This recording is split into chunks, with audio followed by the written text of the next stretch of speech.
শিক্ষার্থী বন্ধুরা সবাই এখন একটু আমাকে জানাও তো এখন সাউন্ড ক্লিয়ার শুনতে পাচ্ছ কিনা?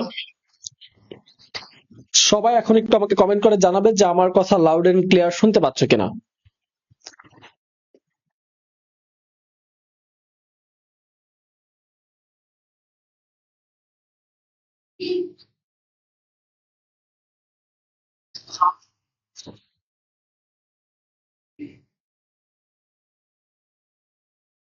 সবাই এখন আমাকে জানাও ক্লিয়ার সাউন্ড ক্লিয়ার শুনতে।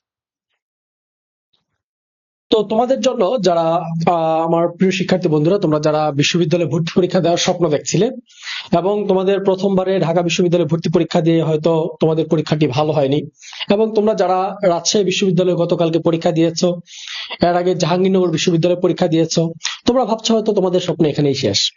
কিন্তু তোমরা যদি চাও এখন থেকে গুছিয়ে পরীক্ষার প্রস্তুতি নিতে, তোমরা কিন্তু এখনো বাংলাদেশের আরো স্বনামধন্য বিশ্ববিদ্যালয়গুলো আছে যেখানে তুমি তোমার পছন্দের আসনটি নিশ্চিত করে সম্মানজনকভাবে বিশ্ববিদ্যালয়ে পড়তে পারো।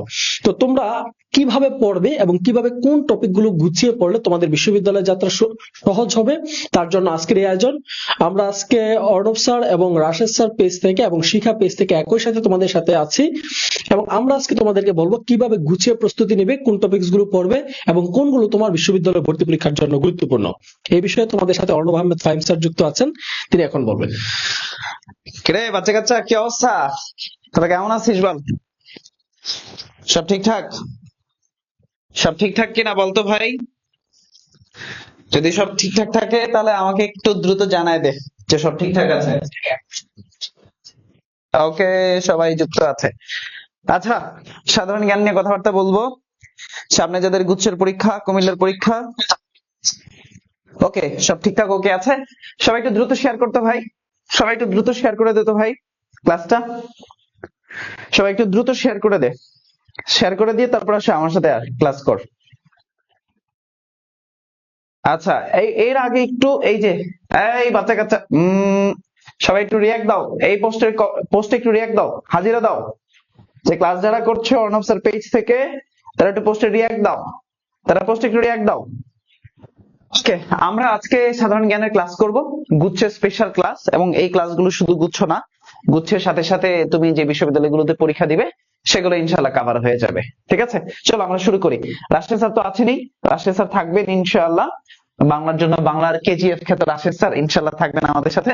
চলেন তাহলে আমরা একটু শুরু করি। বাচ্চাদেরকে বলেন আর কি ক্লাসটা মনোযোগ সহকারে করবেন, এবং 11টায় বাংলা ক্লাসে আমি ফিরে আসছি আমি। তো সে পর্যন্ত তোমরা এই ক্লাসটা করো, ইনশাআল্লাহ তোমাদের সাথে দেখা হবে রাত 11টায় ক্লাসে। ইনশাআল্লাহ ইনশাআল্লাহ রাত 11টায় ক্লাস থাকছে আমাদের। হ্যাঁ, ওকে। এই যে গুচ্ছের ইতিহাস, গুচ্ছের ইতিহাস, চল আজকে সলভ করবো গুচ্ছের ইতিহাস। খেয়াল করো, 1 নম্বর প্রশ্নের দিকে তাকাও। প্রশ্ন নাম্বার 1, হিস্টোরিজ গ্রন্থটি লেখা হয়, হিস্টোরিজ গ্রন্থটা কখন লেখা হয়েছে? হিস্টোরিজ গ্রন্থ, হিস্টোরিজ গ্রন্থটা লেখা হয় জাহাঙ্গীরনগর বিশ্ববিদ্যালয়ে আসছিল এই কোশ্চেন। কখন লেখা হয়েছে? মধ্যযুগে, আধুনিক যুগে, প্রাচীন যুগে, রেনেসাঁ যুগে।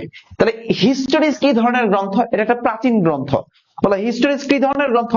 একটা প্রাচীন গ্রন্থ। এই গ্রন্থ লিখছে কে? হেরোডোটাস। এই গ্রন্থ লিখেছে কে ভাইয়া? এই গ্রন্থ লিখেছে হেরোডোটাস। কে লিখেছে? হেরোডোটাস। তাহলে এটা কোন যুগে লিখছে? প্রাচীন যুগের গ্রন্থ। কোন যুগের গ্রন্থ? প্রাচীন যুগের গ্রন্থ, প্রাচীন যুগের গ্রন্থ। হিস্টোরিজ একটা প্রাচীন গ্রন্থ। 2 নম্বর প্রশ্নের দিকে দেখো, হিস্টোরিজ গ্রন্থটা লিখেন কে? কে লিখেছেন? একজন গ্রিক, একজন পারসিক, একজন ইংরেজ এবং একজন ভারতীয়। তাহলে হিস্টোরিজ গ্রন্থটা লিখছে কে? হেরোডোটাস লিখেছে। ইতিহাসের জনক বলা হয় কাকে? হেরোডোটাসকে, যার জন্ম হলো প্রাচীন গ্রিসে। জন্ম কোথায়? প্রাচীন গ্রিসে। তার মানে আমি একজন বলতে পারি যিনি একজন গ্রিক, যিনি একজন গ্রিক, যিনি একজন গ্রিক, তিনি লিখেছেন। আচ্ছা, হিস্টোরিজ গ্রন্থের বিষয়বস্তু, হিস্টোরিজ গ্রন্থের বিষয়বস্তুটা কি? খেয়াল করো, এই গ্রন্থের বিষয়বস্তু হচ্ছে গ্রিক এবং পিলোপনেশিয়ান ওয়ার। গ্রিক এবং পিলোপনেশিয়ান ওয়ার, এই গ্রন্থের বিষয়বস্তু কি ছিল? গ্রিক এবং পিলোপনেশিয়ান ওয়ার, অর্থাৎ গ্রিক এবং পারসিক যুদ্ধ। গ্রিক এবং কি? পারসিক যুদ্ধ নিয়ে এই গ্রন্থটা লেখা হয়েছে। গ্রিক এবং কি? পারসিক যুদ্ধ নিয়ে লেখা হয়েছে। খেয়াল করো, তারপরে 4 নম্বর প্রশ্নের দিকে দেখো, হেরোডোটাসের জন্মভূমি কোথায়? খেয়াল করো, ইতিহাসের জনক হচ্ছেন হেরোডোটাস। বৈজ্ঞানিক ইতিহাসের জনকের নাম হলো থুকিডাইডিস। ইতিহাসের জনকের নাম হচ্ছে হেরোডোটাস, বৈজ্ঞানিক ইতিহাসের জনকের নাম কি থুকিডাইডিস, আর ইসলামের ইতিহাসের জনকের নাম কি আল মাসুদি। এই ইসলামের ইতিহাসের জনকের নাম কি রে? ইসলামের ইতিহাসের জনকের নাম কি? আল মাসুদি। ইসলামের ইতিহাসের জনককে আল মাসুদি। তাহলে হেরোডোটাসের জন্মভূমি কোথায়? প্রাচীন গ্রিসে। তিনি একজন গ্রিক দার্শনিক। তিনি মিশরকে নিয়ে নীল নদের দান বলেছেন। মিশরকে কি বলেছিলেন? নীল নদের দান। মিশরকে কি বলছেন? নীল নদের দান। নীল নদের দান বলেছিলেন মিশরকে। আসো প্রশ্ন নাম্বার 5। ইতিহাসের জনক বা পিতা বলা হয় কাকে? রাবিতে আসছে, চট্টগ্রামে আসছিল আগে। ইতিহাসের জনক বা পিতা বলা হয় কাকে? থুকিডাইডিস হচ্ছে ইসলামের বৈজ্ঞানিক ইতিহাসের জনক। হেরোডোটাসকে বলা হয় ইসলাম কি বলে? ইতিহাসের জনক। অ্যারিস্টটল, জ্ঞান চর্চা গ্রিক দার্শনিকের একজন। অ্যারিস্টটল একজন দার্শনিক। অ্যারিস্টটল কি? একজন দার্শনিক, তাই না? গ্রিক দার্শনিক। 6 নম্বর প্রশ্নের দিকে তাকাও। 6, বিজ্ঞানসম্মত ইতিহাসের জনক কে? হেরোডোটাস তো ইতিহাসের জনক, তাহলে থুকিডাইডিস হচ্ছেন বিজ্ঞানসম্মত ইতিহাসের জনক। আর কার্ল মার্কস সমাজ বিজ্ঞানের জনক। কার্ল মার্কস কে? সমাজ বিজ্ঞানের জনক। কার্ল মার্কস কিসের জনক? সমাজ বিজ্ঞানের জনক হচ্ছে কার্ল মার্কস। যার একটা গ্রন্থের নাম হচ্ছে ডাস ক্যাপিটাল। যার একটা গ্রন্থের নাম কি? ডাস ক্যাপিটাল। ডাস ক্যাপিটাল। যার একটা গ্রন্থের নাম হচ্ছে ডাস ক্যাপিটাল। ওকে, এই যে নাসির উদ্দিন বলছে, স্যার নাসির উদ্দিন বলছে, স্যার আপনি আমি কোন একটা ক্লাসে হেলাল হাফিজের কবিতা পাঠ করেছিলেন, যে জলে আগুন জ্বলে, কবিতা বই থেকে পরীক্ষায় আসছে, এটা গতকালকে রাবিতে। হ্যাঁ, আমি আমার পেইড ব্যাচে, আমার এখনো মনে আছে, আমি আমার পেইড ব্যাচে হেলাল হাফিজের কবিতা আবৃত্তি করেছিলাম, যে জলে আগুন জ্বলে বই থেকে। তারপরে ওই ওই পেইড ব্যাচের ক্লাসে গাইবান্ধার একটা মেয়ে, তার নাম ছিল নুবা, সে নুবা কমেন্ট করেছিল, একটু বিতর্কিত কমেন্ট, ওর কারণে ওকে অনেক বকাঝকা করেছিলাম। আমার মনে আছে সেই নুবার কথা। ওই স্টুডেন্টটা ছিল বেসিক টু অ্যাডভান্স ব্যাচ 3.0 ক্লাসে এটা। যাই হোক, ওকে চলো। The author of the history of Peloponnesian War. The history of Peloponnesian War. এই Peloponnesian War টা কার রচনা? কে লিখছে? History of the Peloponnesian War লিখেছে থুকিডাইডিস। History of the Peloponnesian War কে লিখছে ভাই? থুকিডাইডিস। সমাজবিজ্ঞানের জনক হচ্ছেন কার্ল মার্কস। সমাজবিজ্ঞানের জনক কে? কার্ল মার্কস হচ্ছেন সমাজবিজ্ঞানের জনক। আচ্ছা, তার যে গ্রন্থ ডাস ক্যাপিটাল, সেটাকে বলা হয় সমাজতন্ত্রের বাইবেল। কি বলা হয়? সমাজতন্ত্রের বাইবেল। 8 নম্বর প্রশ্নের দিকে তাকাও। বাংলাদেশের বৃহত্তর ঢাকা জেলাটা প্রাচীনকালে কোন জনপদের অন্তর্ভুক্ত ছিল? জনপদ থেকে প্রশ্ন আসবে। বৃহত্তর ঢাকা প্রাচীনকালে কোন জনপদের অন্তর্ভুক্ত ছিল? সমতট ছিল কুমিল্লা, নোয়াখালী। পুন্ড ছিল বগুড়া, রংপুর, দিনাজপুর, রাজশাহী। সবচেয়ে প্রাচীন জনপদ হচ্ছে পুন্ড, আর সবচেয়ে বড় জনপদের নাম হলো বঙ্গ। তাহলে ঢাকা জেলা, ফরিদপুর জেলা, ময়মনসিংহ জেলা। ঢাকা জেলা, ফরিদপুর জেলা, ময়মনসিংহ জেলা। এই ঢাকা, ফরিদপুর, ময়মনসিংহ এই জেলাগুলো কোন জনপদের অন্তর্ভুক্ত? বঙ্গ জনপদের অন্তর্ভুক্ত। আর পাল কি ছিল? পাল হচ্ছে একটা রাজবংশ। পাল কি? একটা রাজবংশ ছিল। তাহলে অ্যান্সার কি? অ্যান্সার হচ্ছে বঙ্গ জনপদ। 9 নম্বর প্রশ্ন দিকে দেখো। প্রাচীন বাংলায় সমতট বলতে কোন অঞ্চলকে বোঝানো হয়? সমতট। তাহলে দেখো, ঢাকা হলো বঙ্গ, কুমিল্লা হলো সমতট। ওকে, তাহলে অ্যান্সার এটা হচ্ছে না। কুমিল্লা এবং নোয়াখালী উভয় হচ্ছে সমতট জনপদের অন্তর্ভুক্ত। ময়মনসিংহ হচ্ছে বঙ্গ জনপদের অন্তর্ভুক্ত। ময়মনসিংহ নেত্রকোনা বঙ্গ ছিল, ময়মনসিংহ যেমন বঙ্গ জনপদের অন্তর্ভুক্ত ছিল। তাহলে কুমিল্লা এবং কি নোয়াখালী হলো সমতট। কুমিল্লা, নোয়াখালী সমতট। প্রশ্ন নাম্বার 10। কোশ্চেন নাম্বার 10, বাংলার প্রাচীন জনপদ কোনটা? দেখো, এখানে সবগুলাই জনপদ, কিন্তু এর মধ্যে সবচেয়ে প্রাচীন কোনটা এটা চাইছে। দেখো, হরিকেল একটা জনপদ আছে, চট্টগ্রাম, পার্বত্য চট্টগ্রাম, সিলেট অঞ্চল। চট্টগ্রাম, পার্বত্য চট্টগ্রাম, সিলেট অঞ্চল, এই দিকে যে জনপদটা, তার নাম হচ্ছে হরিকেল, তাই না? আবার দেখো, গৌর জনপদ, বাংলাদেশের একমাত্র জেলা চাঁপাইনবাবগঞ্জ জেলা, যেটা গৌর জনপদের অন্তর্ভুক্ত। এছাড়াও বিহার, মুর্শিদাবাদ, মালদহ এই অঞ্চলগুলো কিন্তু গৌর জনপদের অন্তর্ভুক্ত ছিল, তাই না? আচ্ছা, এবার আসো তাম্রলিপ্ত। এই তাম্রলিপ্ত একটা প্রাচীনতম বন্দরের নাম, তাম্রলিপ্ত বন্দর। আর এই যে পুন্ড, এই পুন্ড হলো সবচেয়ে প্রাচীন জনপদ।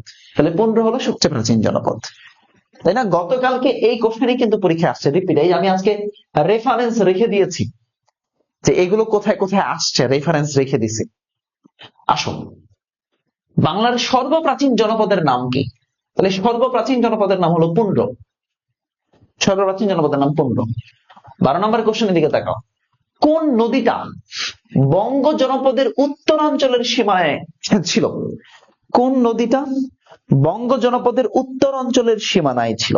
বঙ্গ জনপদের কি উত্তর অঞ্চলের সীমানায় ছিল যে নদীটা, তার নাম কি? তাহলে দেখো, চাঁপাইনবাবগঞ্জ রাজশাহী দিয়ে যে নদীটা ঢুকছে তার নাম কি? পদ্মা। চাঁপাইনবাবগঞ্জ রাজশাহী দিয়ে যে নদীটা ঢুকেছে তার নাম কি? পদ্মা নদী। তাহলে বঙ্গ জনপদের উত্তরাঞ্চলে যে নদীটা ছিল তার নাম কি? বঙ্গ জনপদের উত্তরাঞ্চলে যে নদী ছিল তার নাম কি? তার নাম হচ্ছে পদ্মা। 13 নম্বর প্রশ্নের দিকে তাকাও। বর্তমানে বৃহত্তর ঢাকা প্রাচীনকালে কোন জনপদের অন্তর্ভুক্ত ছিল? দেখো, এটা 24তম BCS এ আসছে একই। তাহলে বৃহত্তর ঢাকা ছিল বঙ্গ জনপদের অন্তর্ভুক্ত। 14 নম্বর প্রশ্নের দিকে তাকাও। প্রশ্ন 14, প্রাচীন বাংলার কোন অংশটি পূর্বাংশে অবস্থিত ছিল? পূর্বাংশে অবস্থিত ছিল অর্থাৎ বাংলার পূর্ব দিকের জনপদ কোনটা? পূর্বাংশে অবস্থিত মানে হচ্ছে পূর্ব দিকের জনপদ কোনটা? তাহলে বাংলার সর্বপূর্ব দিকের জনপদ কোনটা? হরিকেল। এই হরিকেল কোথায় ছিল?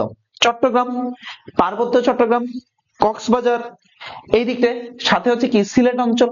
তাহলে যেটাকে বাংলার পূর্বাংশ বলছি, আমরা কি বলছি? বাংলার পূর্বাংশ, পূর্ব দিকের জনপদ, পূর্বাংশের জনপদ। অ্যান্সার কি? অ্যান্সার হরিকেল।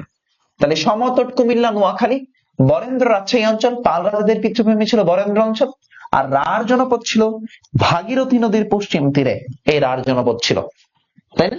রাঢ় জনপদ, কোটিবর্ষ রাঢ় সূক্ষ্ম। আচ্ছা, 15 নম্বর প্রশ্ন দিকে তাকাও। প্রাচীন বাংলার হরিকেল জনপদের অন্তর্ভুক্ত এলাকা কোনটা? বুঝছো? রাজশাহী বরেন্দ্র, দিনাজপুর পুন্ড্র জনপদ, খুলনা আর চট্টগ্রাম। তাহলে খুলনা না চট্টগ্রাম।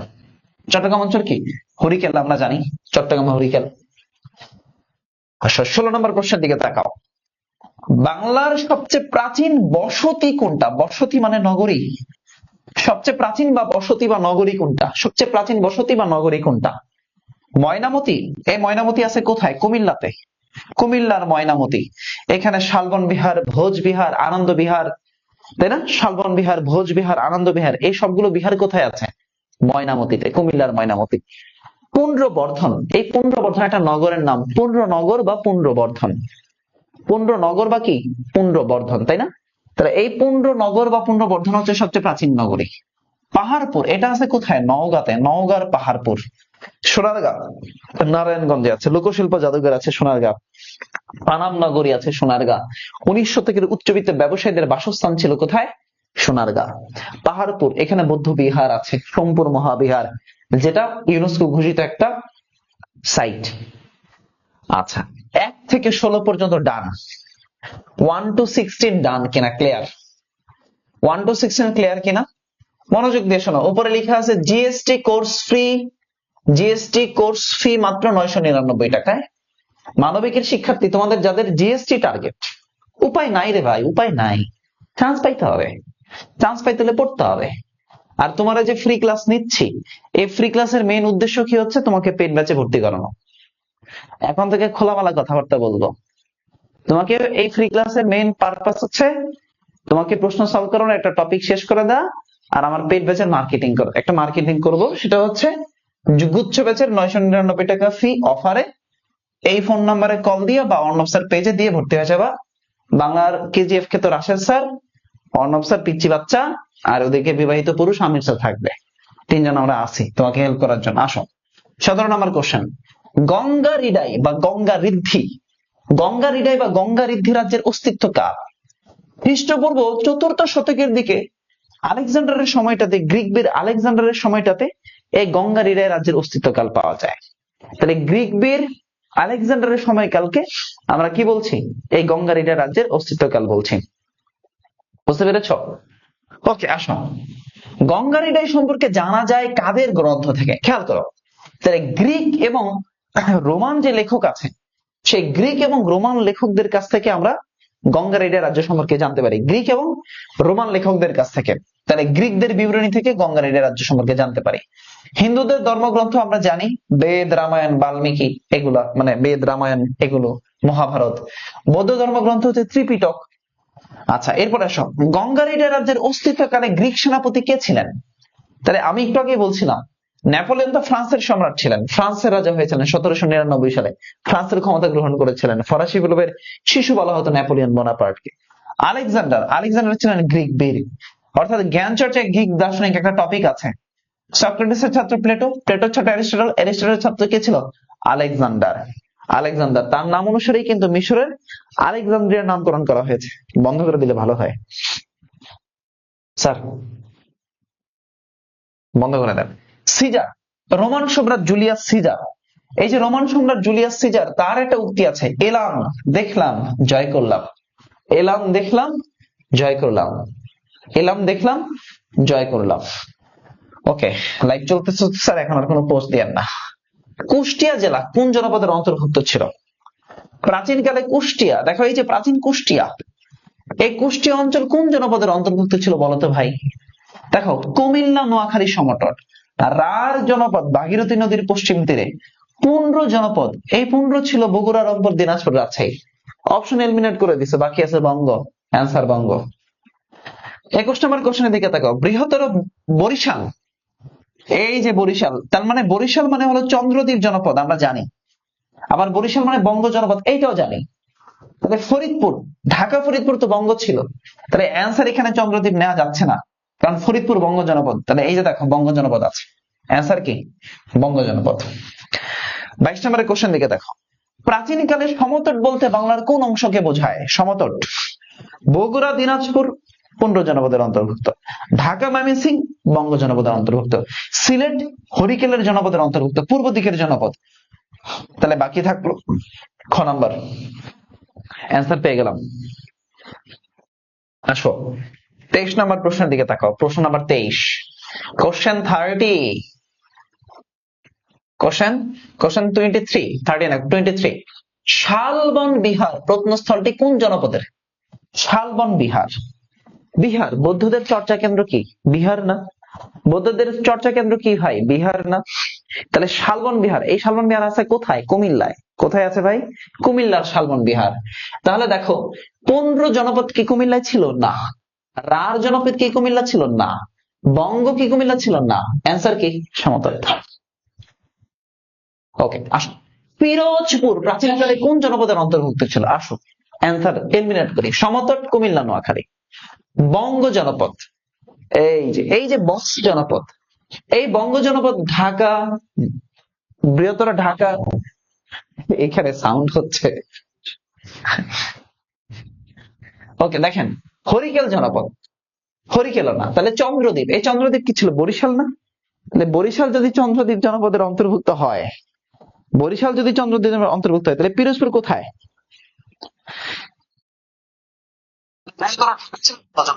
আমি কি বোঝাতে পেরেছি?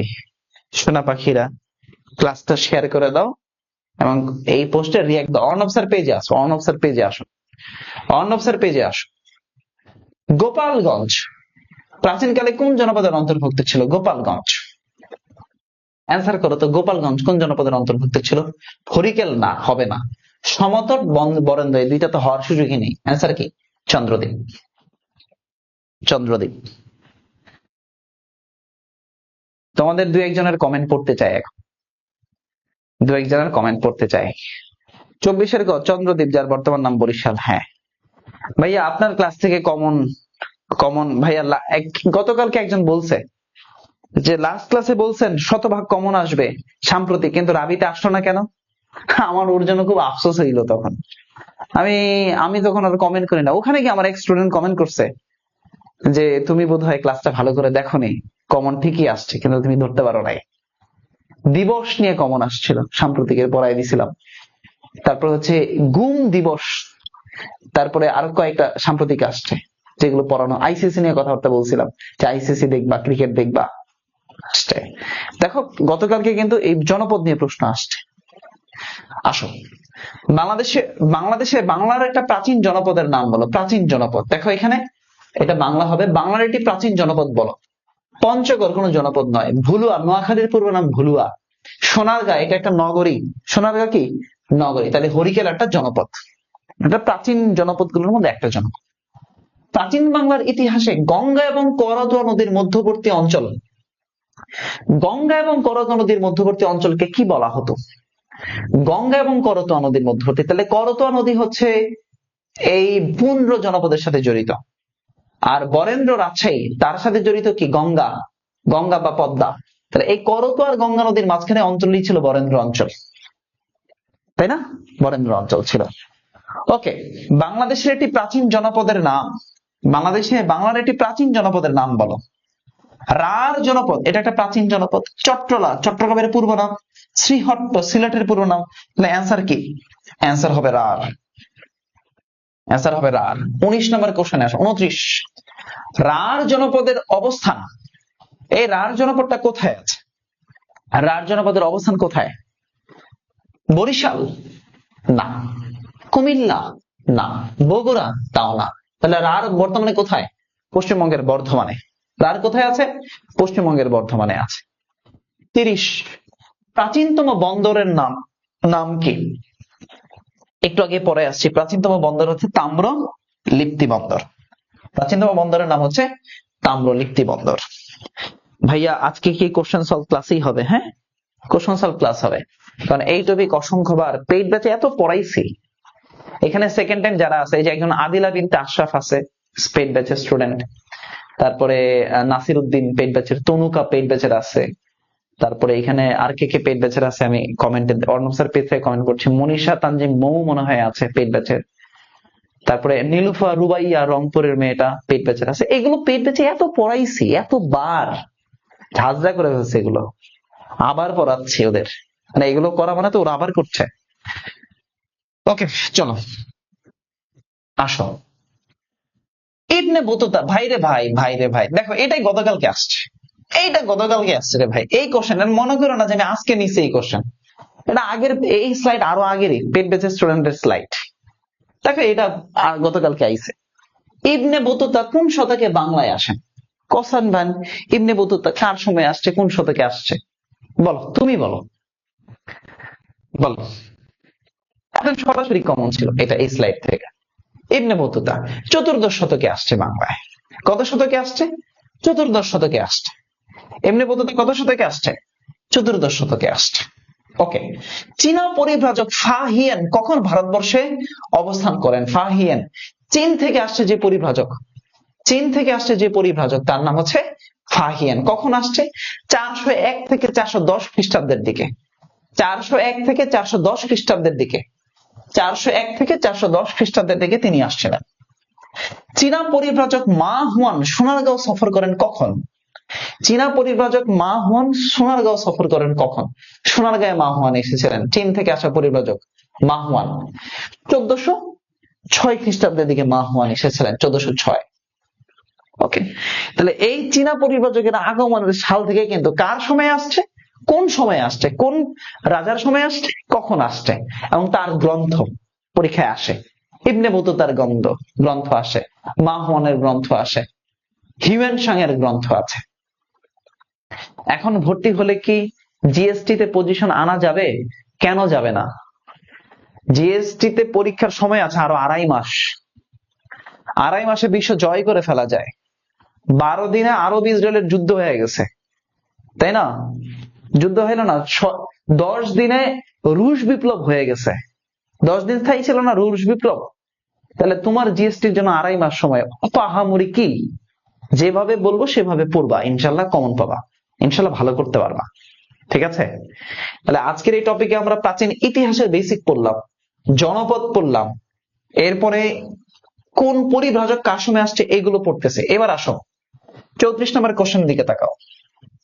ইতিহাসের সব টপিকের কোশ্চেন নিয়েছি আজকে। ভারতীয় উপমহাদেশে প্রথম সাম্রাজ্যের নাম কি? ভারতীয় উপমহাদেশের প্রথম রাজবংশের নাম কি? রাজবংশ নিয়ে এবার কোন পরীক্ষায় প্রশ্ন আসে নাই, চলে আসতে পারে। রাজবংশের নাম কি?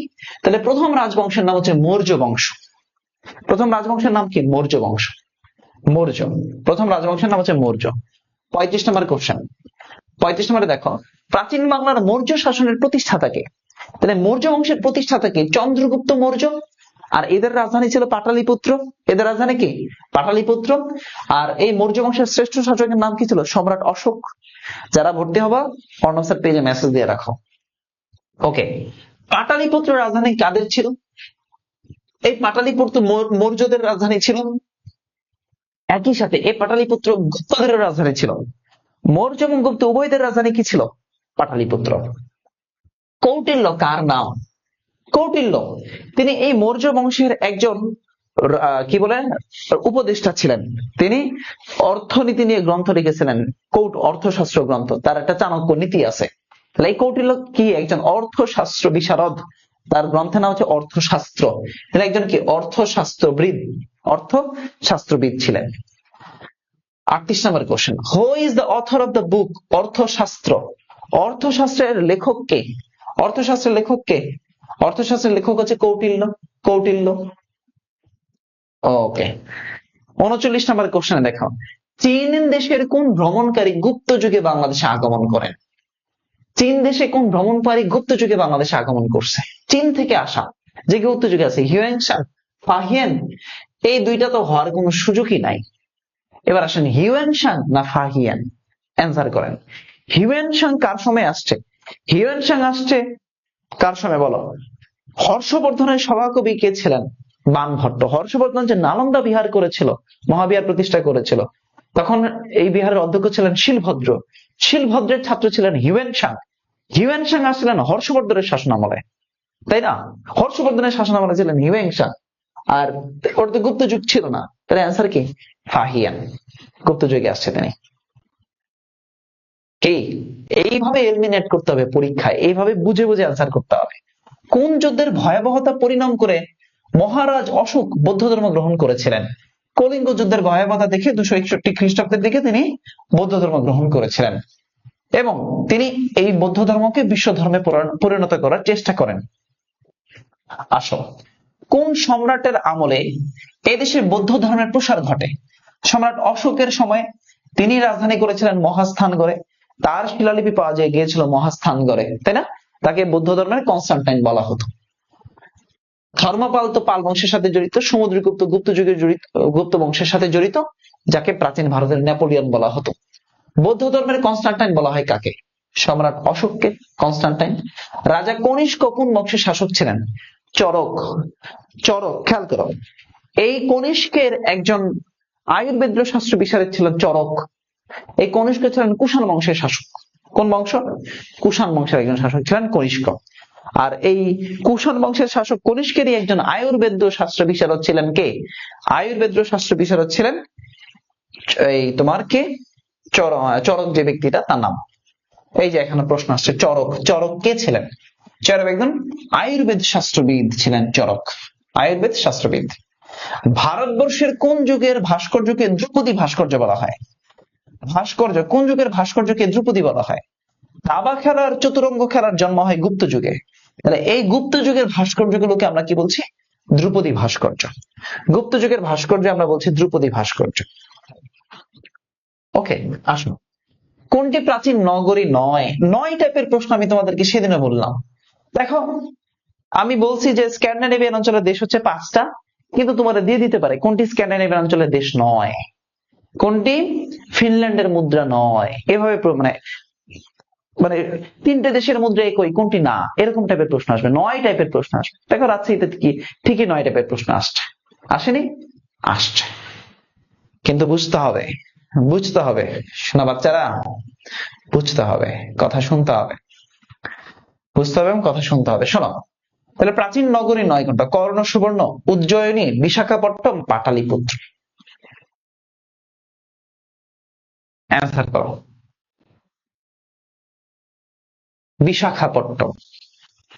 বিশাখাপট্টনম প্রাচীন নগরী নয়, বাকি সবগুলো অনেক অতি প্রাচীন।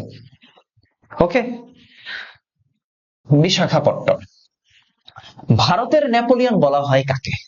প্রাচীন ভারতের নেপোলিয়ন বলা হয় কাকে? কনিষ্ক, অশোক, সমুদ্রগুপ্ত। এই যে সমুদ্রগুপ্ত। প্রাচীন ভারতের নেপোলিয়ন বলা হতো সমুদ্রগুপ্তকে। কথিরাজ উপাধি পেয়েছিলেন তিনি। কাব্য সাহিত্য অনুরাগী মানুষ ছিলেন তিনি। মহাকবি কালিদাস, তিনি গুপ্ত যুগের কবি ছিলেন। মহাকবি কালিদাস, তার একটা বিখ্যাত মহাকাব্যের নাম হচ্ছে, বলতে পারবেন? মেঘদূত। কোন যুগের কবি ছিলেন? গুপ্ত যুগের কবি। তাকে নবরত্ন বলা হতো। এই গুপ্ত যুগের 9 জন গুণী প্রতিভাবান ব্যক্তির একজনের হচ্ছে এই কালিদাস, তাকে নবরত্নের একজন বলা হতো।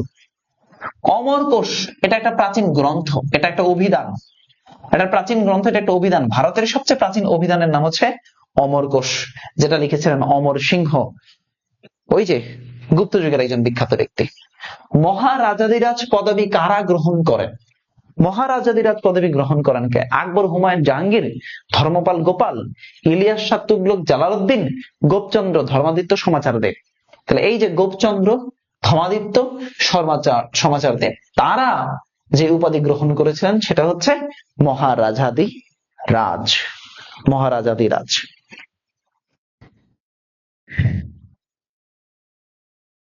ক্লাস থেকে চলে যায়েন না, আপনাদের তো আবার একটু মানে ছটফট অনেক বেশি করেন। ধরেন একটা ক্লাস করতেছেন, সেই ক্লাস থেকে হুট করে আপনার বের হয়ে আরেক ক্লাসে চলে যান, এতে করে কিছু হয় না। আসলে ওই আমও যায় ছালাও যায়, কোনোটাই ঠিকঠাক মতো হয় না, এটাই হচ্ছে সমস্যা। ধরেন আপনি আপনার স্ত্রীকে ভালোবাসলে ভালো করে তাকেই ভালোবাসেন, আপনি আপনার স্ত্রীকে ভালোবাসলে তাকেই ভালোবাসেন, বিয়ে যেহেতু করছেন, হঠাৎ করে অন্য নারীর দিকে আর তাকান না। একইভাবে আপনি জিকেটা যদি পড়তেছেন, এখন হঠাৎ করে ইংরেজি শুরু হইলো, বাংলা শুরু হইলো, ওখানে দৌড় দিয়েন না। তাহলে জিকেও হবে না, বাংলা হবে না, ইংরেজি হবে না, কোনোটাই হবে না। আপনি একটা মেয়েকে পছন্দ করেন, হঠাৎ করে রাস্তায় আরেকটা দেখলেন, ওইটা ছেড়ে ওটার দিকে গেলেন, দুইটাই কোনোটাই হবে না। একইভাবে জিকে ক্লাস করতেছেন, ভালো করে জিকে ক্লাস করেন, হঠাৎ করে আবার অন্য ক্লাস চলে আসলো, আপনার ফেভারিট আরেকটা টিচার ক্লাস শুরু করে দিল, ওটাতে যায়েন না এখন আর।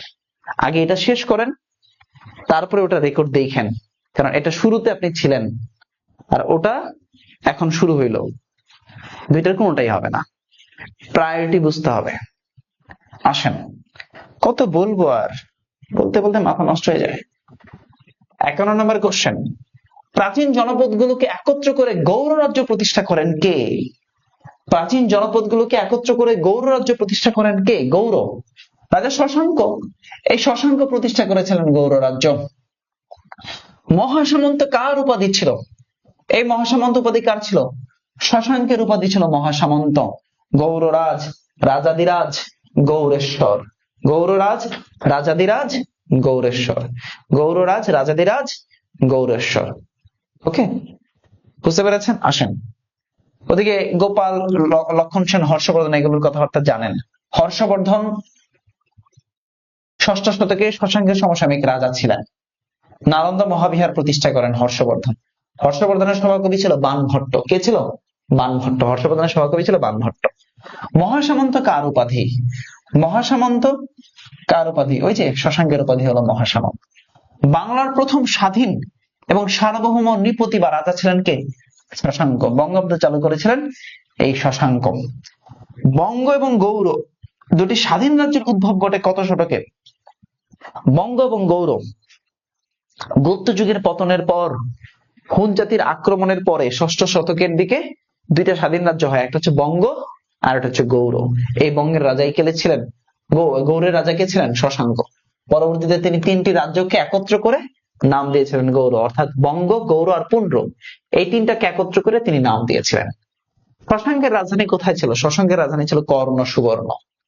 শশাঙ্কের রাজধানী কোথায় ছিল? কর্ণ সুবর্ণ। কর্ণ সুবর্ণের অবস্থান কোথায়? এটা বর্তমান অবস্থান কোথায়? শুনতে পাই না। কি শুনতে পান না? আজিজুন নাহার বলতেছে শুনতে পাই না। কি শুনতে পান না? তাহলে এই কর্ণ সুবর্ণের অবস্থান কোথায়? কর্ণ সুবর্ণের অবস্থান হচ্ছে মুর্শিদাবাদ। মুর্শিদাবাদ।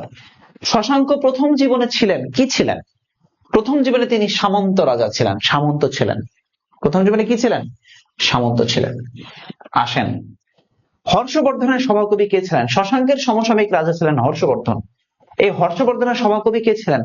বাণভট্ট, যিনি কিনা হর্ষচরিত গ্রন্থ লিখেছিলেন। কি লিখেছিলেন? হর্ষচরিত। কালিদাস গুপ্ত যুগের কবি ছিলেন।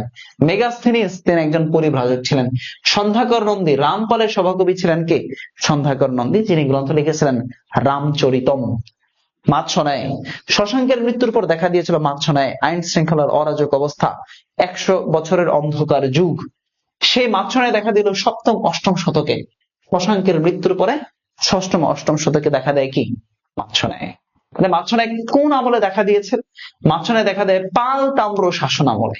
কোন আমলে? পাল তাম্র শাসন আমলে। এই মাৎসনের অবসান ঘটানোর পরেই কিন্তু শুরু হয় কি? মাৎসরের অবসান ঘটে পাল রাজারা যখন ক্ষমতায় আসলো তখন। কারা ক্ষমতায় আসলো? পাল রাজারা যখন ক্ষমতায় আসলো। তাই মাৎসরে এটা কি নির্দেশ করে? মাৎসরে নির্দেশ করে একটা রাজনৈতিক পরিস্থিতি, রাজনৈতিক অরাজকতার অবস্থা, একই সাথে শশাঙ্কের মৃত্যুকে নির্দেশ করছে এবং মাৎসরের অবসানটাকে নির্দেশ করছে, পাল শাসন আমলের সূচনাকে মাৎসরের নির্দেশ করে। এই যে মাৎসরের নির্দেশ করে রাজা গোপালের আগমন, কারণ এই গোপাল 750 খ্রিস্টাব্দের দিকে পাল রাজবংশ প্রতিষ্ঠা করেছিলেন। পাল রাজবংশ। মাৎসনাই সম্পর্কে তুমি জানতে পারো কার গ্রন্থ থেকে? মাৎসনাই সম্পর্কে জানার উৎস হলো সন্ধ্যাকর নন্দীর গ্রন্থ, কারণ এই সন্ধ্যাকর নন্দী ছিল রামপালের সভাকবি।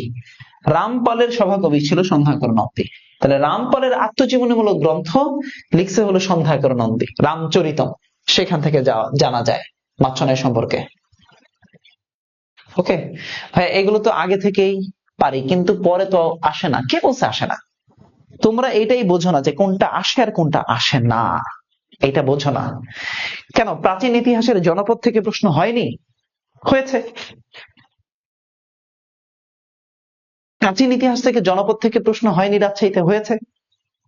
তাহলে আসলো না কোথায়? আসলো তো। ইবনে বতুতা প্রাচীন পরিভাষক থেকে প্রশ্ন হয়নি? হয়েছে। তাহলে আসলো না কোথায়? আসছে। তা এই কথা, তুমি বিষয়টা এরকম নয় যে ভাই আমি সব পড়ে গেলাম, সবই আসবে, সবগুলো থেকেই আসবে। প্রাচীন এত ইতিহাসের সবগুলো থেকে তো দিবে না, দিবে যে কোনো একটা জায়গা থেকে, নাকি?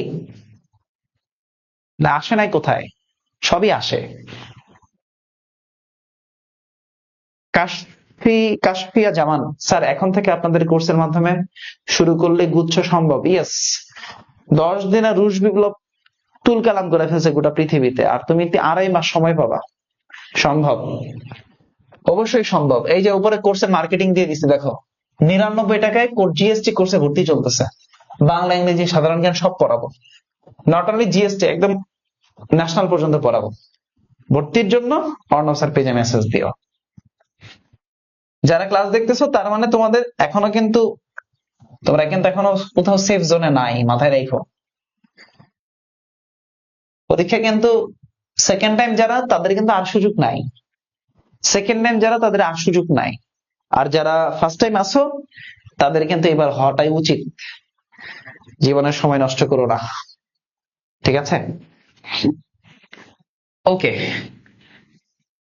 64 নম্বর প্রশ্ন দিকে তাকাও। বাংলায় প্রথম বংশানুক্রমিক শাসন শুরু করেন কারা? বাংলায় বংশানুক্রমিক শাসন করে কারা? এই যে রাজা গোপাল, অর্থাৎ পালরা বংশানুক্রমিক শাসন করেছিল। পালরা বংশানুক্রমিক শাসন করে, তাই না? পালরা বংশানুক্রমিক শাসন করে, তাই না? রাজা গোপালের মাধ্যমে শুরু হয়। আসো, বরেন্দ্র যে রাজাদের পিতৃভূমি ছিল, এই যে বরেন্দ্র অঞ্চল, এই বরেন্দ্র অঞ্চল পাল রাজাদের পিতৃভূমি ছিল। নিম্নের কোন বংশ প্রায় 400 বছরের মতো শাসন করেছে? তাহলে বাংলায় বংশানুক্রমিক শাসন করে পালরা, দেশীয় শাসক হচ্ছে পাল, তাদের পিতৃভূমি ছিল বরেন্দ্র অঞ্চল।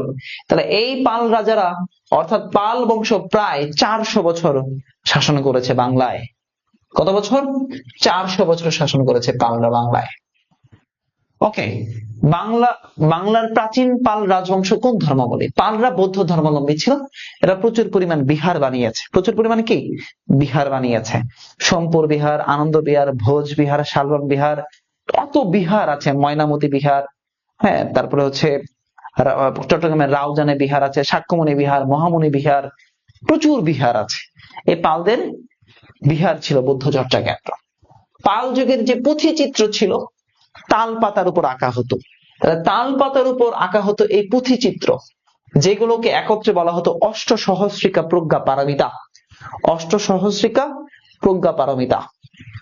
ওকে, সঙ্গীতা রায় বলতেছে জিএসটি তে কি সেকেন্ড টাইম আমরা চান্স পাই? কেন পাবে না? সেকেন্ড টাইম স্টুডেন্টরা কেন চান্স পাবে না সেটা বলো। সেকেন্ড টাইম আর ফার্স্ট টাইম বলতে কোনো কিছুই নাই, আসলেই নাই।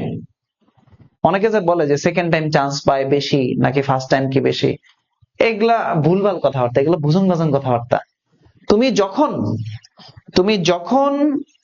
তুমি পরীক্ষায় বসছো, ওটাই হলো তোমার লাইফের ওই সময়ের প্রথম পরীক্ষা। ওটাই, ওই প্রশ্নে তোমার প্রথম পরীক্ষা। সো ওইটাতে তুমি ভালো করতেও পারো, নাও করতে পারো। এখন ওই কোশ্চেন ওই পরীক্ষায় এইচএসসি 25 ব্যাচের একটা স্টুডেন্ট ভালো করতে পারে, এইচএসসি 24 ব্যাচের একটা স্টুডেন্ট ভালো করতে পারে। সো এই ফার্স্ট টাইম সেকেন্ড টাইম আর বলতে এগুলো ভুলভাল বাদ দাও, যে ফার্স্ট টাইম চান্স বেশি পায়, সেকেন্ড টাইম কম পায়, আবার সেকেন্ড টাইম অনেক বেশি পায়, ফার্স্ট টাইম পায় না, এগুলো আমি বিশ্বাস করি না। কথা হলো তুমি পড়লে তোমার সিলেবাস কভার হলে তুমি first time, second time, third time, fourth time, fifth time যে কোনো একবারই পাবা। যদি পড়াশোনা না করো তাহলে ফিফথ টাইমে দিয়েও পারবা না, 50 বার দিয়েও তোমার হবে না। বুঝতে পারছো? ভালো করে পড়তে হবে, পড়ার কোনো বিকল্প নাই। বুঝতে পারছো? পড়ার কোনো বিকল্প নাই। আসো, অষ্টসহস্রিকা প্রজ্ঞা পারমিতা কি? অষ্টসহস্রিকা প্রজ্ঞা পারমিতা হচ্ছে একটা বৌদ্ধ পুঁথি। কোশ্চেন নাম্বার 70, কৈবর্ত বিদ্রোহের নেতা কে ছিলেন? আমরা জানি এই কৈবর্ত বিদ্রোহ দ্বিতীয় মহিপালের সময়ে হয়েছিল। কৈবর্ত বিদ্রোহ দ্বিতীয় মহিপালের সময়ে এসেছিল। কৈবর্ত বিদ্রোহের নেতা ছিলেন দিব্য। কৈবর্ত বিদ্রোহের নেতা কে ছিলেন? দিব্য। ওকে ওকে, গুচ্ছতে কোনো মার্ক কাটে না, জিএসটি তে কোনো মার্ক কাটে না ভাইয়া। কোশ্চেন 70 ডান। 71 নাম্বার কোশ্চেনের দিকে আসো। 71, কোশ্চেন 71, 1 to 70 ডান। গুচ্ছের জন্য আলাদা পড়তে হবে নাকি? হ্যাঁ, অবশ্যই পড়তে হবে গুচ্ছের জন্য আলাদা ভাবে। গুচ্ছের জন্য আলাদা ভাবে পড়তে হবে ভাই, এত পড়ি তাও লাভ হয় না, পড়তে হবে স্ট্র্যাটেজিক অনুযায়ী। তোমার ব্যথা করে বুকে, তুমি টিপো পায়ের মধ্যে, তাহলে তো হবে না। তোমার ব্যথা হচ্ছে বুকে, কিন্তু তুমি টিপ দিচ্ছ পায়ে। তোমার ব্যথা বুকের, তুমি ডাক্তার দেখাচ্ছ গলার, তাহলে তো সমস্যা। বুকের ব্যথার ডাক্তার, বুকের ডাক্তারকেই দেখাতে হবে, কার্ডিওলজিস্টকে দেখাতে হবে। বুঝতে পারছো? না হলে সমস্যা। তুমি চোখে দেখো কম, তুমি কি বললাম, তুমি চোখে দেখো কম, কিন্তু তুমি গাইনোকোলজিস্টের কাছে গিয়ে বৈশাস, বলতেছো আমার সমস্যা। তুমি ডার্মাটোলজিস্টের কাছে গিয়ে বসে আছো, চর্মরোগ বিশেষজ্ঞের কাছে। হবে না। চোখের ডাক্তারের কাছে চোখের চিকিৎসা। বুঝতে পারলা?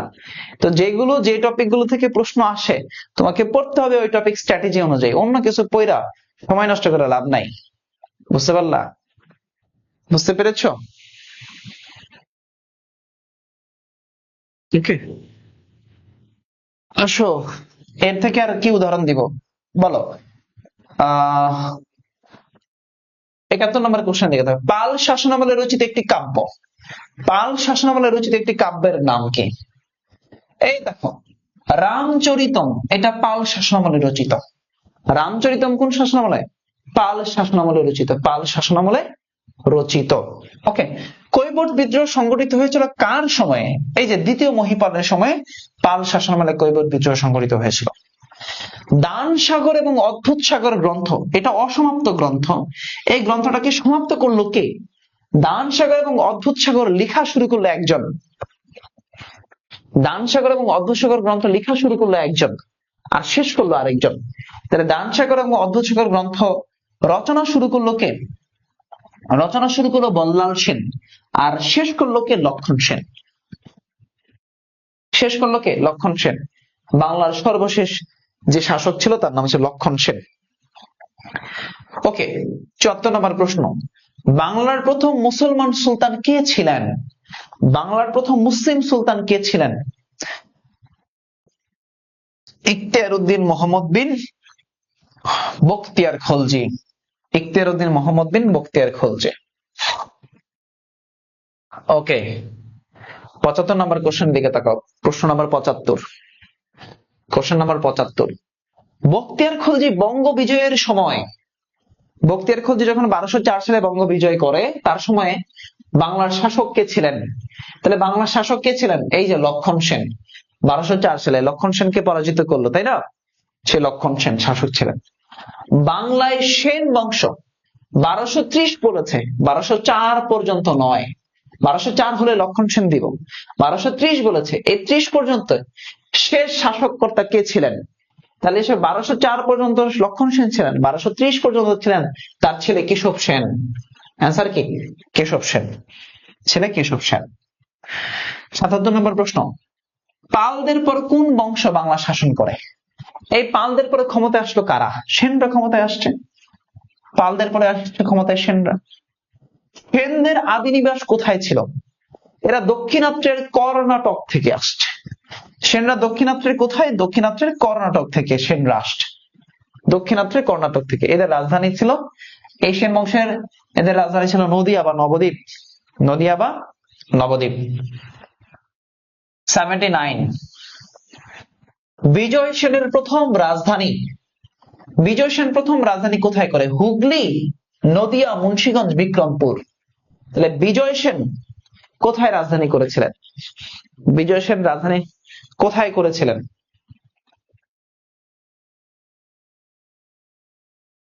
বলো, বিজয় সেনের রাজধানী কোথায় ছিল? কোশ্চেন নাম্বার 79, বিজয় সেন 2টা রাজধানী করেছিল, তার প্রথম রাজধানী কোথায় ছিল? তাহলে বিজয় সেনের প্রথম রাজধানী কোথায় ছিল? হুগলিতে। আর দ্বিতীয় রাজধানী কোথায় ছিল? বিক্রমপুরে। দ্বিতীয় রাজধানী ছিল বিক্রমপুরে। কৌলিন্য প্রথা প্রবর্তন করেন কে? রাজা বল্লাল সেন। ঢাকেশ্বরী মন্দির নির্মাণ করেন।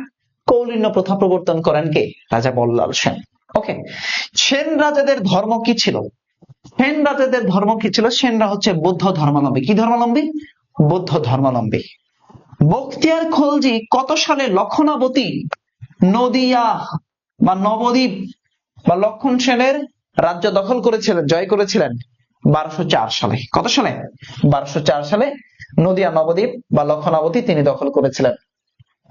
কোশ্চেন 83, ইতিহাসের বিখ্যাত সেনানায়ক ইখতিয়ার উদ্দিন মোহাম্মদ বিন বখতিয়ার খলজি কোন দেশের নাগরিক ছিলেন?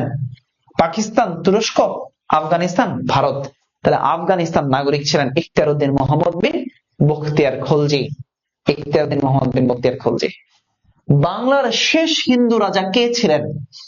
বাংলা, দেখো এখানে কেশব সেনের কথা কোথাও নাই, তার মানে আমি লক্ষণ সেন দাগাই দিব, লক্ষণ সেন। 85 নম্বর কোশ্চেন, তবকাত ই নাসিরি রচনা করেন কে? এটা একটা গ্রন্থ। মিনহাজ ই সিরাজ আবুল ফজল শাহ মোহাম্মদ সগীর। তাহলে আবুল ফজলের গ্রন্থ আইনে আকবরী শাহ মোহাম্মদ সগীর রচনা করেছে ইউসুফ জুলেখা। আর মিনহাজ উস সিরাজের গ্রন্থ হচ্ছে তবকাত ই নাসিরি। তবকাত ই নাসিরি। হিন্দুদের আদি ধর্মগ্রন্থ কোনটা? এই বেদ, মহাভারত, রামায়ণ, এই সবগুলাই হিন্দুদের ধর্মগ্রন্থ। এগুলো এক একজন এক একটা মানে, যে সবগুলাই তাদের ধর্মগ্রন্থ। বেদের রচয়িতা কে? ব্যাসদেব, বাল্মীকি, মনু, এদের কেউই নয়। তাহলে বাল্মীকি রচনা করেছিল কি? রামায়ণ। বাল্মীকি রচনা করে কি? রামায়ণ। অনেক জায়গায় লেখা আছে যে ব্যাসদেব রচনা করেছিলেন বেদ, অনেক জায়গায় ইতিহাসে এটা বলা আছে। গীতা কোন ধর্মের অন্তর্গত? গীতা কোন ধর্মের অন্তর্গত? রামায়ণ, মহাভারত, বেদ। বলো, গীতা কোন ধর্মের? তোমরা যারা সনাতন ধর্মাবলম্বী আছো, তাহলে গীতা মহাভারতের অন্তর্ভুক্ত। গীতা কোন? মহাভারতের অন্তর্ভুক্ত। মহাভারতের অন্তর্ভুক্ত। মহাভারত। 95, কোন শাসকদের আমলে বাংলা ভাষী অঞ্চল বাঙ্গালা নামে পরিচিত হয়ে ওঠে? তাহলে দেখো, শামসুদ্দিন ইলিয়াস শাহ বাংলার 6টি জনপদকে একত্র করে নাম দিয়েছিলেন বাঙ্গালা। শামসুদ্দিন ইলিয়াস শাহ মুসলিম শাসক, এবং তিনি একটা উপাধি পেয়েছিলেন, শাহ ই বাঙ্গাল। শাহ ই বাঙ্গাল। কোশ্চেন নাম্বার 90, কোশ্চেন 90, ভারতবর্ষে প্রথম মুসলিম শাসন প্রতিষ্ঠা করেন? খুবই ক্রিটিক্যাল কোশ্চেন। ভারতবর্ষে মুসলিম শাসন প্রতিষ্ঠা করেন কে? আসো, মোহাম্মদ বিন কাসিম 712 খ্রিস্টাব্দে। মোহাম্মদ বিন কাসিম 712 খ্রিস্টাব্দে সিন্ধু বিজয় করেছিলেন। সিন্ধু বিজয় করে তিনি সিন্ধুর রাজা দাহিরকে তিনি পরাজিত করেছিলেন। কাকে? সিন্ধু রাজা দাহিরকে তিনি পরাজিত করেছিলেন। কিন্তু তিনি মুসলিম শাসনের সূচনা করে দিলেন, কিন্তু মুসলিম শাসন প্রতিষ্ঠা তো আর হয়নি। মুসলিম শাসনের সূচনা করে দিলেন মোহাম্মদ বিন কাসিম।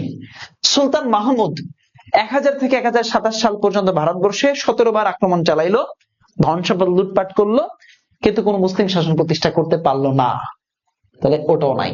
মোহাম্মদ ঘুরি 1192 সালে তরাইনের দ্বিতীয় যুদ্ধে জয়লাভ করেন। জয়লাভ করে দিল্লির রাজপুত্র পৃথ্বীরাজ চৌহান, সে পৃথ্বীরাজ চৌহানকে তিনি পরাজিত করেন এবং উপমহাদেশে মুসলিম শাসন প্রতিষ্ঠা করেন কে? মোহাম্মদ ঘুরি। ওকে, জিনিস টুইস্ট আছে, দাঁড়া একটা টুইস্ট বলি, সেটা টুইস্টটা একটু দেখো। এই কোশ্চেনে একটা টুইস্ট আছে,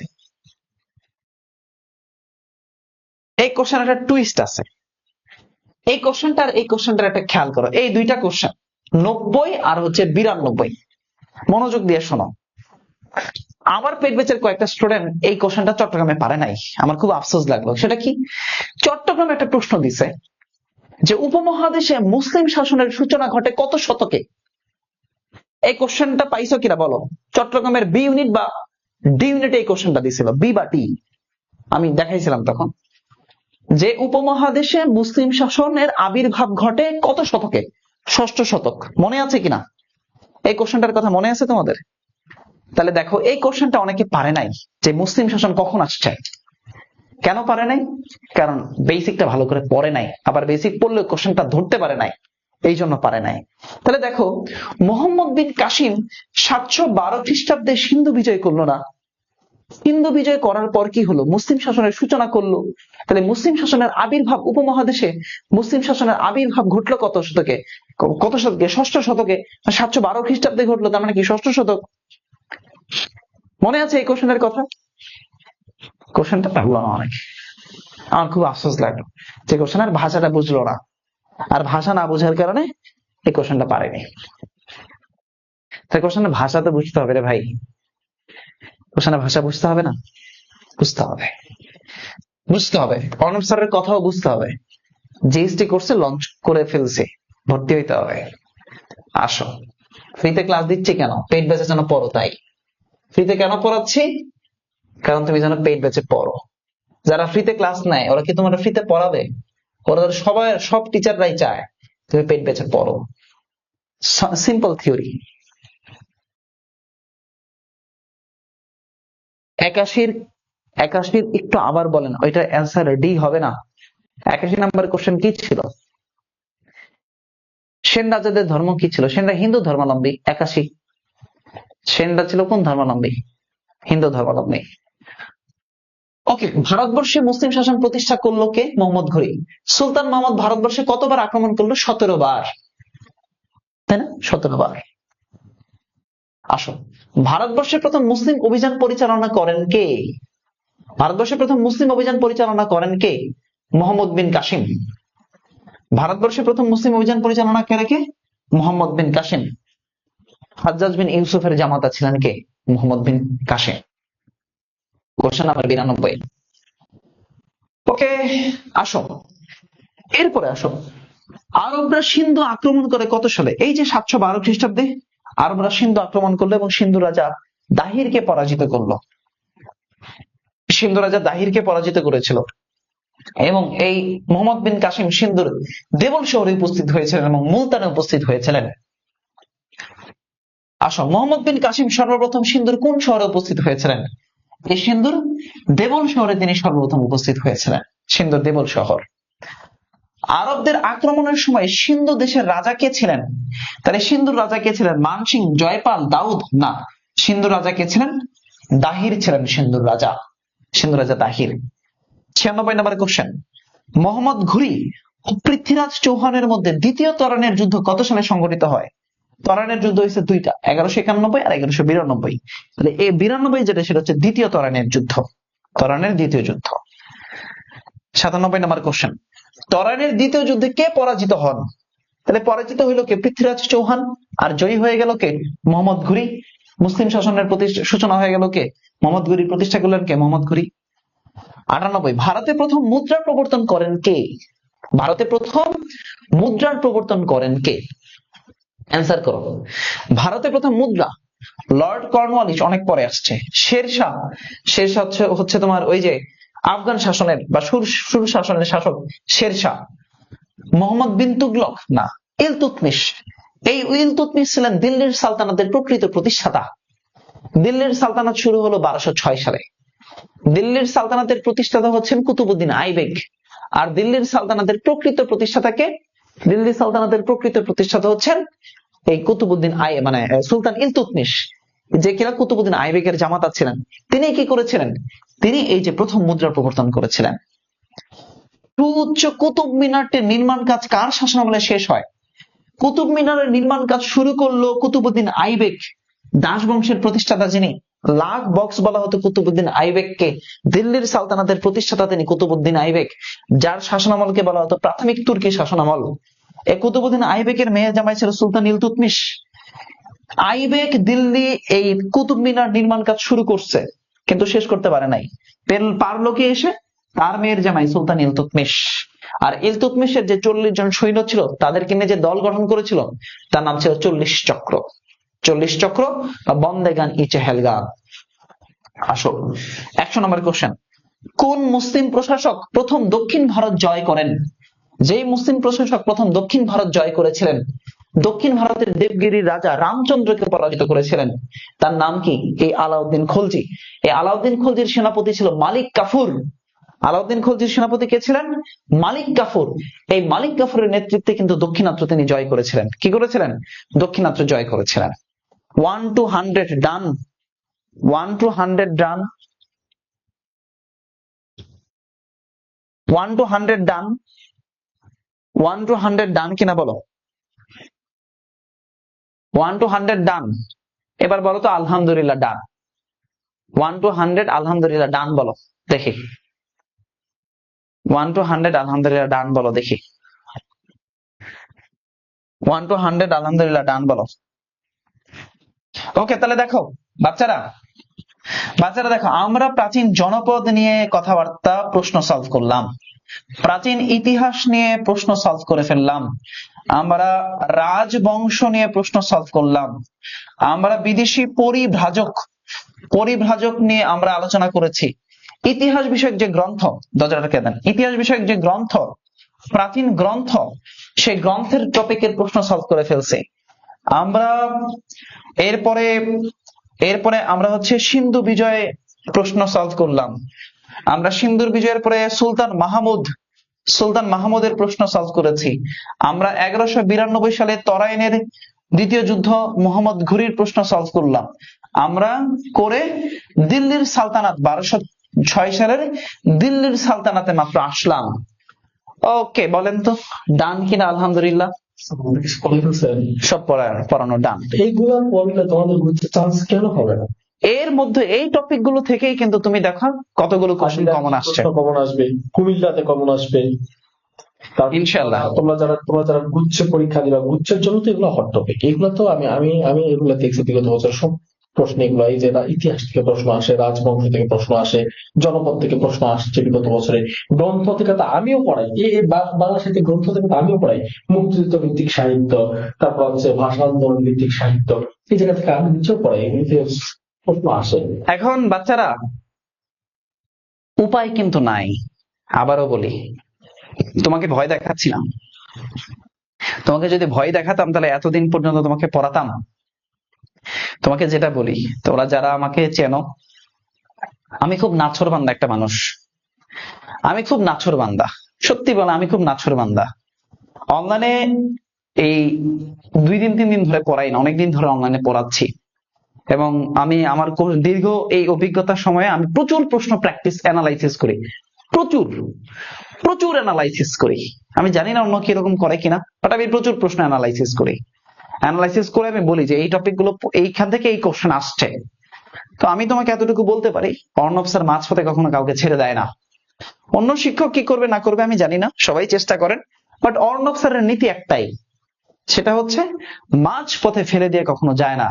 যদি যেতই তাহলে রাজশাহী পর্যন্ত তোমাদের পড়াতাম না।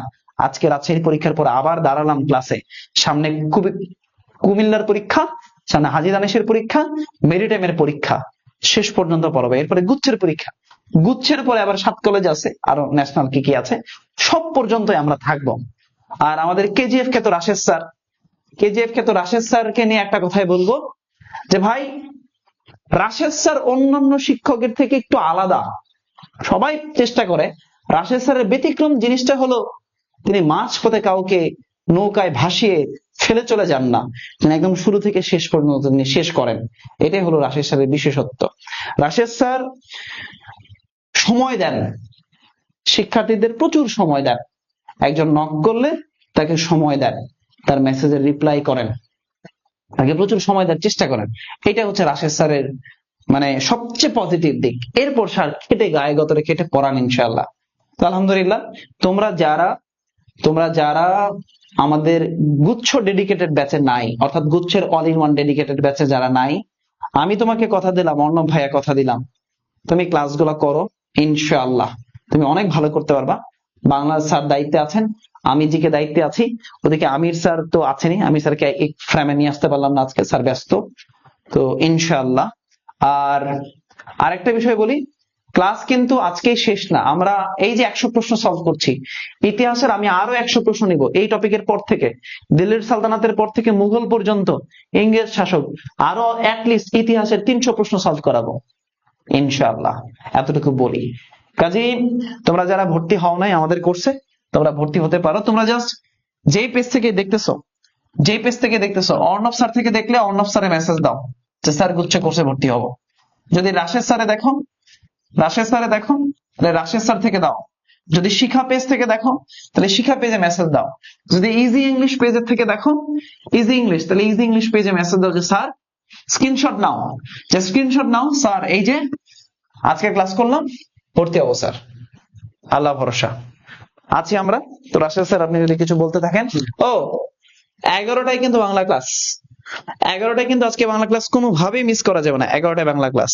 ওকে, আজকে 11টায় যে বিষয়গুলো নিয়ে আলোচনা করব, তোমরা তার আগে একটু কাজ করো। অনেকে আমাকে বলছো যে রাশেদ স্যারের ফেসবুক আইডি, রাশেদ স্যারের পেজ। আমার ফেসবুক পেজ সবসময় অ্যাক্টিভ পাবা, এই যে শিখা পেজ, হ্যাঁ, বাংলায় শিখা লিখবা, বাংলায় শিখা লিখে যদি আমার পেজটা না আসে, ইংরেজিতে পাশে SHICKHA শিখা। হ্যাঁ, তো আমি তোমাদেরকে বলি, আমাদের ক্লাসগুলো Arnab sir page, Shikha page, Rashed sir easy English সবগুলো পেজ থেকে সম্প্রচারিত হয়। তো তোমরা 11টার ক্লাসে কি নিয়ে আলোচনা করবো আমি বলে দিচ্ছি। মূলত বাংলা টপিক গুলো আমরা গুচ্ছ, যাদের টার্গেট গুচ্ছ পরীক্ষার্থীরা, তারা কি করে যে ভাই প্রশ্ন কোন টাইপের হয়, কোন প্যাটার্নের হয়। আমি তোমাদেরকে আজকে একটা প্রশ্নের প্যাটার্ন ধরবো, এবং তোমরা অনেকেই বলো ভাই বিগত বছরের প্রশ্ন কি আসে কি আসে না। আমি তোমাদেরকে গ্যারান্টি সহকারে আজকে ক্লাস আমি বলে দিতে পারি, তুমি ঢাকা ইউনিভার্সিটি যেদিন পরীক্ষা হয়েছিল না, শুরুতে ডিউর পরীক্ষা হয়েছিল না, তুমি ডিউর প্রথম যে পরীক্ষাটা হয়েছে, এই প্রথম পরীক্ষা থেকে গতকালকে আরইউ পরীক্ষা পর্যন্ত, এই রাজশাহী বিশ্ববিদ্যালয় ভর্তি পরীক্ষা পর্যন্ত যতগুলো প্রশ্ন হয়েছে না, তুমি এই সবগুলো প্রশ্ন তো পড়বাই, এই প্রশ্নগুলো ব্যাখ্যা করে পড়বা। আমরা অনেক শিক্ষার্থীরা পড়ি প্রশ্ন আর উত্তর পড়ি, ভাই প্রশ্ন উত্তর সবসময় কমন আসে না, কিন্তু এই প্রশ্নগুলো যদি তুমি ব্যাখ্যা বিশ্লেষণ করে পড়তে পারো, তাহলে এখান থেকে তুমি গুচ্ছতে 30% কোশ্চেন একদম অনায়াসে পাবা, 30% কোশ্চেন। আর বাকি 40% কোশ্চেন কিভাবে পড়বা, এগুলো আমরা এই যে আমাদের প্রাইভেট ব্যাচ আছে, প্রাইভেট ব্যাচে তোমাদেরকে আমরা পড়াবো। 70% কোশ্চেন যদি তুমি রাইট করতে পারো, তুমি একটা বিশ্ববিদ্যালয়ে চান্স পাবা। তুমি যদি একটা বিশ্ববিদ্যালয়ে চান্স পাইতে চাও, তোমাকে 70 থেকে 75% মার্ক যদি পাও, তাহলে তুমি একটা বিশ্ববিদ্যালয়ে তুমি চান্স পেয়ে যাবা নিশ্চিত। আর যারা টপ করতে চাও যে না ভাই আমার অমুক বিশ্ববিদ্যালয়ে অমুক আসনটি লাগবে, তাহলে তোমাদেরকে আমি বলবো তোমরা আরেকটু খেটে পড়ো। 90-95% মার্ক যদি পাও, তাহলে তোমার পছন্দ তুমি বিশ্ববিদ্যালয়ে সিলেক্ট করতে পারবা, তোমাকে সিলেক্ট করে দেওয়া লাগবে না, তুমি সিলেক্ট করবে এখানে পড়বা কি পড়বা না। তো এইরকম ডেডিকেশন নিয়ে যদি আজকে থেকেও শুরু করো, আমি মাঝে মাঝে শিক্ষার্থীদেরকে বলি যে মেধাবী প্রচুর, অনেক মেধাবী আছে যারা হেরে যায়, কোথাও চান্স পায় না। তার প্রধান কারণ হচ্ছে ঢাকা বিশ্ববিদ্যালয়ে ভর্তি পরীক্ষার পর আর বাকি বিশ্ববিদ্যালয়গুলোকে বিশ্ববিদ্যালয় মনে করে না। শিক্ষার্থীদের সবচেয়ে বড় ভুল এটা। ঢাকা বিশ্ববিদ্যালয় যে বিশ্ববিদ্যালয় এরকম তো নয়, বাংলাদেশে আরো পাবলিক বিশ্ববিদ্যালয় আছে, ওইগুলো বিশ্ববিদ্যালয়ে তুমি যদি চান্স পাও, প্লেস করতে পারো, ফার্স্ট ইয়ারটা মনে হবে আমি ঢাকা বিশ্ববিদ্যালয়ে পড়ি, আমি রাজশাহী বিশ্ববিদ্যালয়ে পড়ি, আমি চট্টগ্রাম বিশ্ববিদ্যালয়ে পড়ি। আমি বলি যে তুমি 1 বছর যাওয়ার পর তুমি একটা পাবলিকান, ডাবিয়ান যে সেও একজন পাবলিকান, তোমাদের দেখা হবে জব মার্কেটে।